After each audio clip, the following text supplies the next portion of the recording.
Okay friends, तो पिछली video में हमने बात की थी कि किस तरीके से हम पोस्ट को कैटेगराइज कर सकते हैं, किस तरीके से उनके साथ कैटेगरी में कनेक्ट कर सकते हैं। आज की इस वीडियो में हम जानेंगे कि किस तरीके से हम वर्डप्रेस के अंदर मेन्यू में इस कैटेगरी को ऐड कर सकते हैं और किस तरीके से हम इसको फेजेस में ऐड कर सकते हैं। तो चलो मैं आप सबको अपनी लैपटॉप की स्क्रीन पे ले जाता हूँ एंड वहां पे आप सबको मैं दिखा देता हूँ। फ्रेंड्स, तो यहाँ पे मैं आप सबको दिखा दूँ अपनी वेबसाइट पे कि यहाँ पे मैं एसईओ में आ गया और टॉप कोर्सेज में आके यहाँ पे मैंने एसईओ पे क्लिक किया। तो यहाँ पे आप देख सकते हो हमारी कैटेगरी बनी है एसईओ के नाम से। तो यहाँ पे आप देख सकते हो, उसके बाद फिर हमने जितने भी पोस्ट किए थे इस कैटेगरी में वो यहाँ पे आ चुके हैं।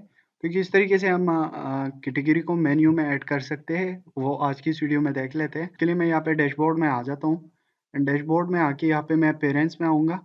पेरेंट्स में आके यहाँ पे मैं मेन्यू पे क्लिक करूंगा और मेन्यू पे क्लिक करने के बाद यहाँ पे मैं नीचे स्क्रॉल डाउन करूंगा तो यहाँ पे आप देख सकते हो हमें कैटेगरीज का ऑप्शन मिल रहा है। यहाँ पे आप देख लो मोस्ट यूज है, उसके बाद व्यू ऑल है तो मैं व्यू ऑल पे क्लिक कर दूंगा।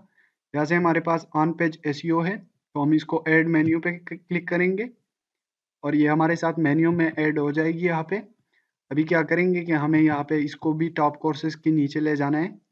तो यहाँ पे ये भी हमारे पास एक कैटेगरी आ गई है। यहाँ पे आप देख सकते हो साफ साफ लिखा है कि कैटेगरी है हमारे पास।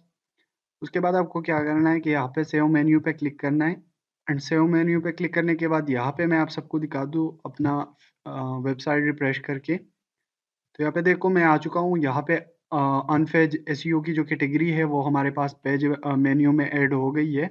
तो इस तरीके से हम मेन्यू में अपनी कैटेगरी को ऐड कर सकते हैं। सो फ्रेंड्स, आई होप कि आप सबको वीडियो पसंद आई होगी।